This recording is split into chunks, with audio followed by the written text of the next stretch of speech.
Robert Cochrane, an English occultist, remains a captivating figure in the annals of Western esotericism, even decades after his death, shrouded in enigma. As the magister of the clan of Tubal Cain and a pivotal figure in the establishment of Cochranian witchcraft, Cochrane was not one to shy away from voicing his critiques of Gerald Gardner and the prevailing facets of the Wiccan movement. His influence persists in various contemporary magical religious communities, ranging from the revived clan to the 1734 tradition and the broader traditional witchcraft strand of Western esoteric thought. Although prevailing academic discourse situates Cochrane's tradition within the broader scope of contemporary paganism, this perspective has been met with contention. Notably, Shani Oates, Cochrane's successor, posits that Cochranianism diverges from pagan craft, aligning more with a Luciferian and Gnostic spiritual trajectory. This episode will delve into the intricate nuances of this debate, drawing insights from historical documents and oral narratives. Before we dive in, I'd love to remind you to sign up for my newsletter. Don't rely on the capricious algorithm and social media platforms that could shut down whenever they decide. By signing up for my newsletter, you will always be up to date with my work and will get access to exclusive content, pictures, insights, and academic research. You find the link in the bio, the cards, the info box, and the pinned comment. You will also find all the ways to support Angela's Symposium, as this project is brought to you by you. And thank you to the generous souls who make this project available for free to all. Now, let the symposium begin.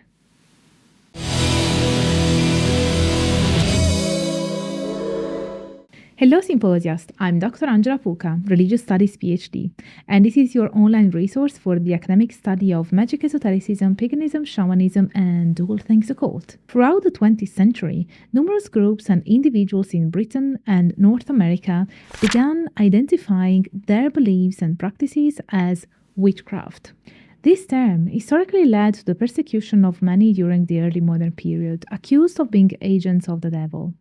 The modern esotericists, using this term, aimed to associate their practices with those of the persecuted individuals from centuries past. Yet, there was no theological consensus among these modern practitioners. Their beliefs ranged from the atheistic views of Anton LaVey's satanic witches to the monotheistic goddess-worshipping stance of Susanna Budapest's Dianic witches. Their commonality was the use of rituals with magical intent and the term witch. So, that said, this episode focuses on one modern-day witch, known by the pseudonym Robert Cochrane, whose real name was Roy Bowers.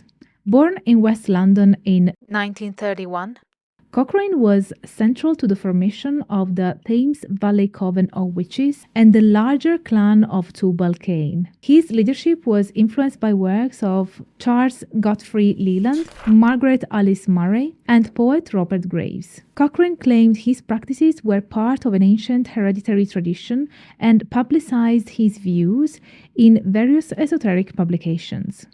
He had a contentious relationship with other witchcraft traditions, particularly the Gardnerian tradition established by Gerald Gardner. Despite these rivalries, he corresponded with many Gardnerian followers and even welcomed some into his clan. In 1966, following personal challenges and a divorce from his wife, Cochrane tragically took his own life in a midsummer ritual. Cochrane's associates, Stannard and White, founded a pagan group called the Regency. Even John Jones, a clan member, authored books influenced by Cochrane's practices. Jones later initiated American occultists Anne and Dave Finnin, who established their branch in California. Cochrane's teaching also influenced the 1734 witchcraft tradition founded by Joseph Wilson. In the 1990s, the rise of traditional witchcraft within Western esotericism, largely in opposition to dominant pagan witchcraft trends, elevated Cochrane to a revered status.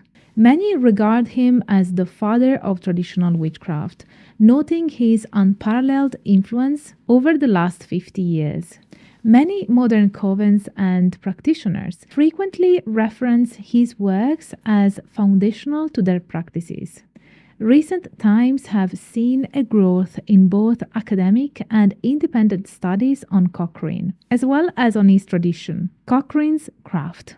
However, the theological foundations of Cochrane's craft, especially the deities his clan communicated with for magical power and knowledge, remain a complex area of study. Based on the existing literature, academic consensus in pagan studies and Western esotericism suggests that Cochrane's approach was a variation of the pagan witchcraft faith, showing similarities with Gardnerianism, Cardellianism, and Alexandrianism. This religion is commonly known as Wicca, a label that gained traction in the 1960s. Historical research by scholars like Ron Hutton, Leo Rokeby, and Chas Clifton, corroborated by accounts from Doreen Valiente and even John Jones, who knew Cochrane personally, presents Cochranian Wicca as a tradition that honors a horned god and goddess, celebrates 4 seasonal festivals, and gathers in covens for ritualistic practices, mirroring other emerging Wiccan traditions of that period. Recent critiques challenge the interpretation of Cochrane's craft as a pagan witchcraft tradition. Shani Oates, the current maid of the Derbyshire clan of Tubal Cain, posits it as a Luciferian Gnostic path, an entirely different magical religious spiritual tradition. Supported by figures like Stuart Inman of the 1734 tradition, there's a call to delve deeper into understanding Cochrane's craft. The possibility is raised that Cochrane's craft might be a syncretic blend of Luciferian and pagan ideas, a blend that has precedence in the contemporary witchcraft movement. 4 main sources inform the study of Cochrane and his tradition. Cochrane's own writings from 1963 to 1966, the standard documents from 1961 to 1966, first-hand accounts by Doreen Valiente and even John Jones, and the beliefs and practices of modern covens in the Cochrane initiatory line. However, the latter source is viewed with caution due to the potential evolutions in practice over time, reflecting the dynamic nature of religious traditions. In addition to these sources, second-hand comments from historians and esotericists provide additional insights, though some of their assumptions are contested. So let's start by addressing the difference between pagan witchcraft and Luciferian witchcraft. These are 2 distinct magico-religious movements whose members identify as witches. While both have shared influences, they have unique theological, cosmological perspectives, and ritual practices. In the 1960s, both were broadly labeled as witchcraft. Pagan witchcraft, or Wicca, is part of the broader contemporary pagan movement. It developed between the 1930s and 1950s in Britain, and later became a global phenomenon, mainly centered in the US, initially influenced by the theories of Egyptologist Margaret Murray, which suggested a pre-Christian witch cult. Evidence suggests that pagan witchcraft had multiple independent beginnings. Prominent figures like Gerald Gardner played a significant role, with the Gardnerian tradition established by 1953. Pagan witchcraft typically focuses on the duo-theistic worship of a horned god and a goddess, marking seasonal Sabbaths and performing magical religious rites, either in groups or individually. Some of its structure was derived from Murray's works and Charles Leland's account of alleged Tuscan witchcraft titled Aradia, or the Gospel of the Witches. Luciferian witchcraft, on the other hand, focuses on the veneration of Lucifer, seen as a positive figure in human history, with the aim of attaining gnosis. Contrary to Satanism as practiced by groups like the Church of Satan, Luciferianism often views Lucifer outside of a Christian context. Although Lucifer may have influenced pagan craft, Luciferian witchcraft is distinct, with many followers identifying their belief as Gnostic, unlike pagan witchcraft. The term Luciferian originated from the Inquisition, referring to medieval heretics. Luciferian craft, a precursor to Luciferian witchcraft, was propagated by Michael Howard, a British Luciferian and editor of The Cauldron. Prominent figures in Luciferian witchcraft include the cultus Sabbati, Andrew D. Chambly, and Michael D. Ford. Historically, Luciferian elements have been tied to earlier magical practices, with accusations of Freemasons venerating Lucifer in 19th century France. Some suggest Luciferian aspects existed in 19th century British folk magic. The nature of Cochrane's craft is debated. If it aligns with Gardner or Charles Cardell, it could be categorized as Wicca. However, if its philosophy is Luciferian, it would be distinct from pagan witchcraft. Another view sees Cochranianism as a unique religious movement combining pagan and Luciferian elements. This blending of traditions is new, with Charles Leland's Aradia in 1899 representing a similar mix. Scholars debate the authenticity of Aradia, with some suggesting it's a late 19th century creation, while others believe that at least there is some genuine folkloric elements in it. Robert Cochrane, though he never published books during his lifetime, contributed significantly to writings that offer insights into his perspectives on the craft. His writings can be categorized into published works appearing in magazines such as Psychic News, New Dimensions, and Pentagram, as well as in Justin Glass's book, Witchcraft, the Sixth Sense and Us, from 1965. Additionally, there's unpublished material in his letters to individuals like Normal Giles, Joseph Wilson, and William G. Gray. However, these writings might only show that he chose to share outside his coven and might not reflect the wider beliefs of his coven members. Cochrane claimed hereditary ties to witchcraft, tracing his lineage back to the early modern witch hunts.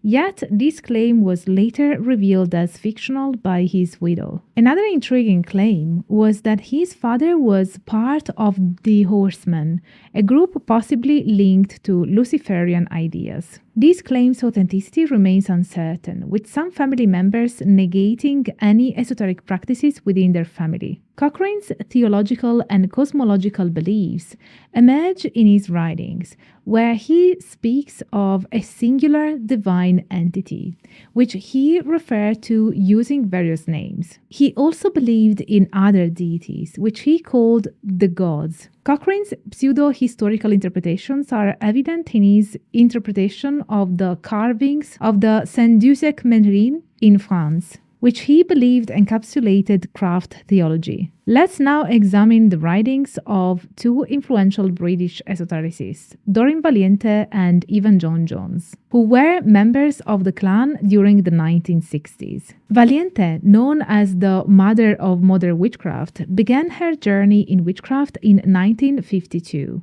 through correspondence with Gerald Gardner.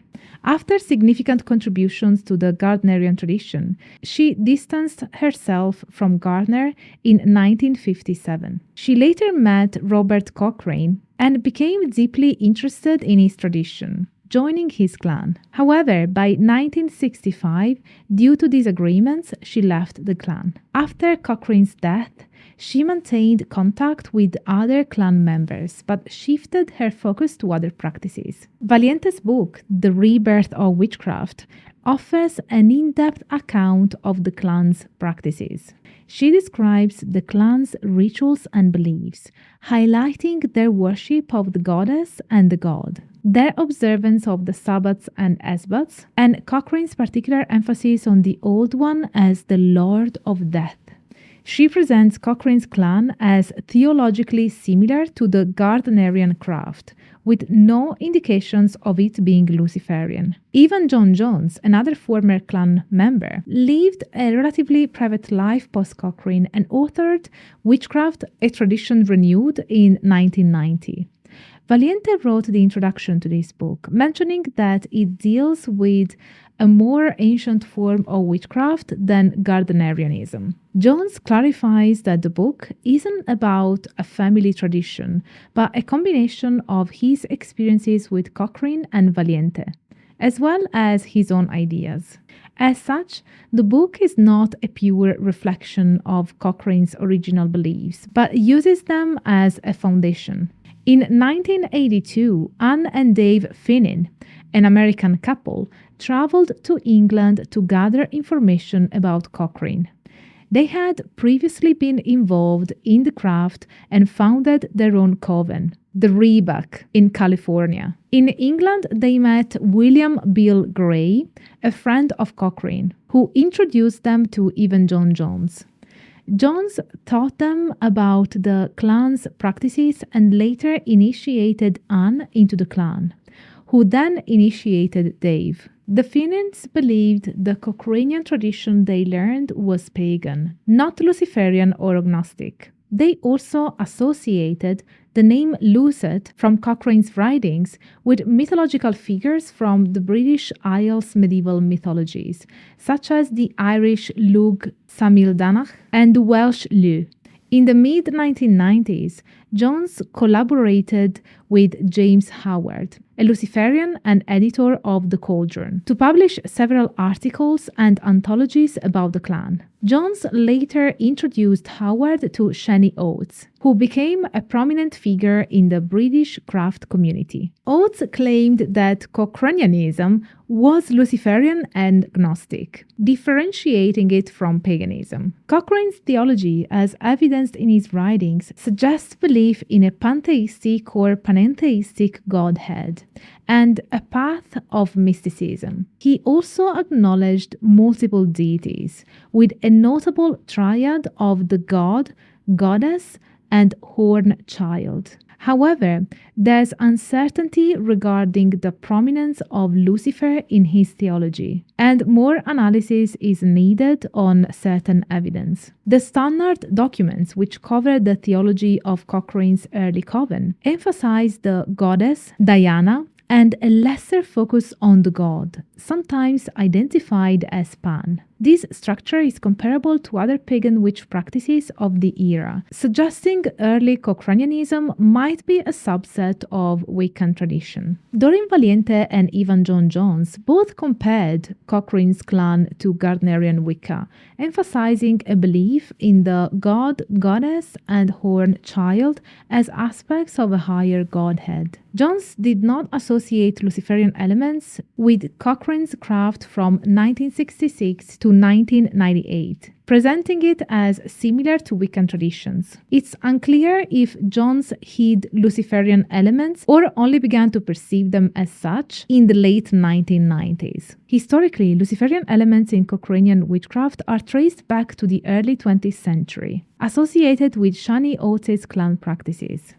Oates suggests these elements were passed down from Jones. While Oates views Cochrane's craft as Luciferian Gnostic, Anne Finnin, leading a different clan, sees it as an explicitly pagan tradition, similar to Wicca. The theological differences within Cochrane's craft are now quite pronounced, as you can tell. Given that most evidence points to Cochrane's 1960s craft as being primarily pagan, Oates' assertion of Cochrane's Gnostic and Luciferian path remains possible but not definitely proven. Cochrane may have privately adhered to a Luciferian theology without making it explicit in the clan's broader theology. The early Coven's influence from the book Aradia indicates Cochrane's awareness of Lucifer as a potential deity in witchcraft. This may suggest a coexistence of Luciferian and pagan elements within the Coven. This is it for today's video. If you watched until this point, leave me a star emoji, because Lucifer is the morning star. Now, my dear symposiast, this project of delivering free academic knowledge based on peer-reviewed scholarship can only exist thanks to your support. So if you have the means and want to offer this knowledge for free to everybody, please consider supporting my work with a one-off PayPal donation by joining memberships, my inner symposium on Patreon and Ko-fi, super thanking me in the comments, or checking out my services on my website drangelapuca.com. You have the chance to commission a video, getting a tutoring session or a private lecture with me, so check it out. All links are in a pinned comment and in the info box. Also, don't forget to sign up for my newsletter to get to know me better through my personal reflections and ponderings over my academic work and on all things esoteric. If you like this video, don't forget to smash the like button, subscribe to the channel if you haven't already, activate the notification bell so that you will always be notified when I upload something new on the channel or I'm live or whatever.